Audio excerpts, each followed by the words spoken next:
दोस्तों stock market में at any given point of time तीन तरह की मूवमेंट हो रही होती है।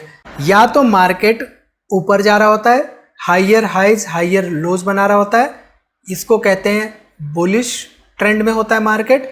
या मार्केट जो है लोअर हाइज लोअर लोज बना रहा होता है, इसको कहते हैं मार्केट बियरिश ट्रेंड में है। या मार्केट कहीं नहीं जा रहा होता है, जहाँ पे हाई बना है उसी के आसपास फिर से हाई बनाता है, जहाँ पे लो बना है उसी के आसपास फिर से लो बनाता है। तो बेसिकली इसको कहते हैं मार्केट कहीं पे नहीं जा रहा, मार्केट कंसोलिडेट कर रहा है। इन तीनों मूवमेंट के अलावा मार्केट में और कोई मूवमेंट नहीं होती है। टेक्निकल एनालिसिस में ये तीन की तीनों मूवमेंट हमारे लिए बेहद इंपॉर्टेंट होती हैं। ऐसे में हमारे पास टेक्निकल इंडिकेटर्स हैं, बहुत सारे टेक्निकल इंडिकेटर्स हैं जिनका कि हम इस्तेमाल करते हैं टेक्निकल एनालिसिस के लिए।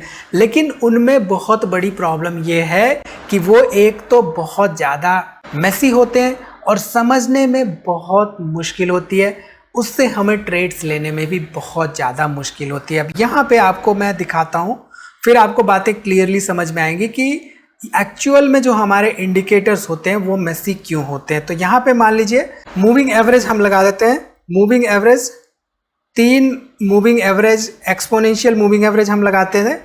ये जो हमारा 9 दिन का मूविंग एवरेज है उसको ऐसे रहने देते हैं। जो ये 9 दिन का मूविंग एवरेज है इसको कर देते हैं 20 दिन का, और जो तीसरा वाला 9 दिन का है इसको हम यहाँ पे कर देते हैं 34 डेज का। ठीक, ये हमारे तीन मूविंग एवरेजेज हो गए। अब इसके साथ ही साथ हम यहाँ पे RSI भी लगा देते हैं। RSI रिलेटिव स्ट्रेंथ इंडेक्स हमें बताता है। ऑसम ऑक्सीलेटर्स भी यहाँ पे लगा देते हैं, और इसके साथ ही साथ हम यहाँ पे बॉलिंजर बैंड्स भी लगा देते हैं। तो हमने अपनी वीडियोस में, टेक्निकल एनालिसिस वाली वीडियोस में बॉलिंजर बैंड्स क्या होते हैं, RSI क्या होते हैं, ऑसम ऑक्सीलेटर्स क्या होते हैं, MACD क्या होते हैं, मूविंग एवरेजेस क्या होते हैं, इनके बारे में डिटेल में डिस्कशंस कर रखे हैं।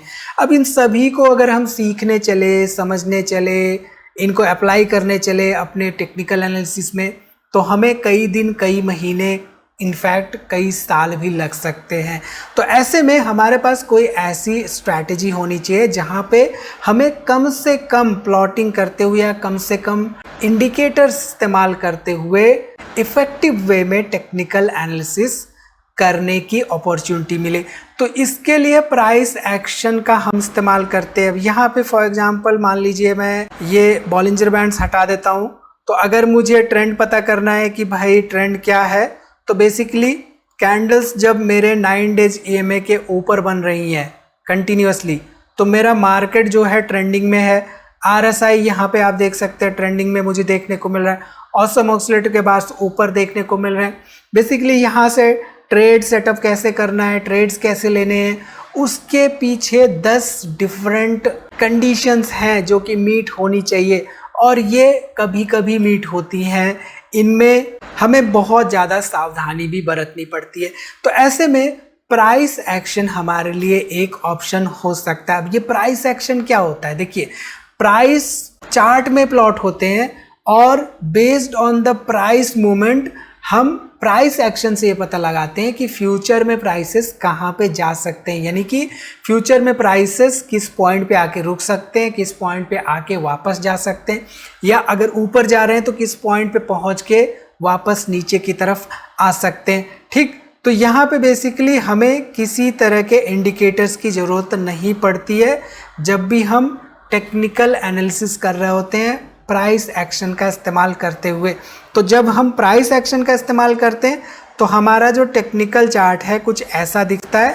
हमारे पास यहाँ पे कोई भी इंडिकेटर नहीं होता है। हालांकि आगे की वीडियोस में जब भी हम डिस्कशंस करेंगे तो वहाँ पे कुछ सर्टेन इंडिकेटर्स हम इस्तेमाल करेंगे जिससे कि और इफ़ेक्टिव वे में हम ये प्राइस एक्शन को इस्तेमाल कर सकेंगे। सिंस यहाँ पे बेसिक प्राइस एक्शन क्या होता है, प्राइस एक्शन को हम कैसे इस्तेमाल करते हैं टेक्निकल चार्ट पे, ये डिस्कशन कर रहे हैं, तो यहाँ पे हम डीप में नहीं जाएंगे। ठीक है, सो प्राइस एक्शन से हमें सपोर्ट एंड रेजिस्टेंस जोन मिलते हैं। इससे हमें बेसिकली प्राइस कहाँ से रिजेक्ट हो सकता है ये जोन मिलता है, और इससे हमें जो भी हायर हाई हायर लो वाला पैटर्न है या लोअर हाई लोअर लो वाला पैटर्न है, इनके ब्रेक होने की स्ट्रक्चर हमें पता चलता है। आगे हमें समझ में आएगा कैसे। सो बेसिकली इन तीनों के अराउंड हमारा प्राइस एक्शन चलता है, ठीक है। तो यहाँ पे आप ध्यान दीजिए, तो मार्केट मेरा हायर हाई हायर लो बनाता हुआ आगे आ रहा था। एक पॉइंट ऐसा है जहाँ पे हाई बनाया इसने, इस पॉइंट के बाद ये जो मेरा हायर लो था उस लो के आसपास यहाँ पे आके एक तरह से टेस्ट किया, उसके बाद ये इसको ब्रेक करते हुए फर्दर नीचे स्लाइड करते हुए एक नया लो बनाया। तो जब भी market higher high higher low बना रहा होता है और मार्केट एक समय के बाद लोअर हाई लोअर लो बनाने लगता है, तो ये ट्रेंड रिवर्सल होता है मार्केट में। और जब भी हम प्राइस एक्शन का इस्तेमाल करते हैं तो वहाँ पे ट्रेंड रिवर्सल्स हमारे लिए इम्पॉर्टेंट हो जाते हैं, ठीक। सो बेसिकली यहाँ पे हायर हाई हायर लो जो भी मूवमेंट हो रही है, जैसे यहाँ पे मूवमेंट हुई, इसके बाद प्राइसेस नीचे जाने लगे, तो ये मेरे लिए एक डाटा पॉइंट हो जाता है। यहाँ से प्राइसेस ऊपर जाने लगे तो मेरे लिए एक डाटा पॉइंट हो जाता है, ये मेरे लिए एक डाटा पॉइंट है। यहाँ पे आप ध्यान दीजिए, तो ये मेरे लिए एक डाटा पॉइंट है।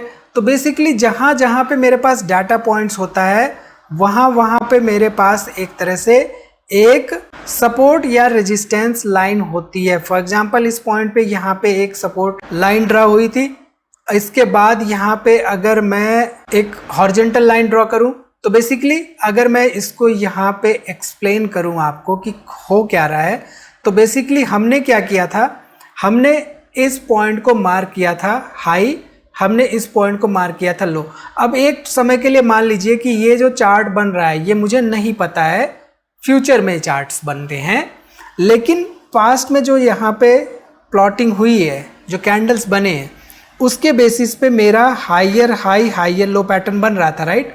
यहाँ पे इस पॉइंट को आके टेस्ट किया और उसके बाद जो मेरे ये हाई बने थे, इस पॉइंट पे आके फिर से एक बार मुझे रिजेक्शन मिला और यहाँ पे जैसे इस पॉइंट लो से वापस रिवर्जन हुआ, इसके बाद ये जो 3 बार हाई बने थे, ये पॉइंट्स को हमें एक ब्रेक देखने को मिला, ब्रेकआउट देखने को मिला, जिसके बाद से यहाँ पे एक स्ट्रांग मूवमेंट देखने को मिली। तो जब भी हम प्राइस एक्शन का इस्तेमाल कर रहे होते हैं तो प्लॉटिंग हमारे लिए बहुत इंपॉर्टेंट हो जाता है।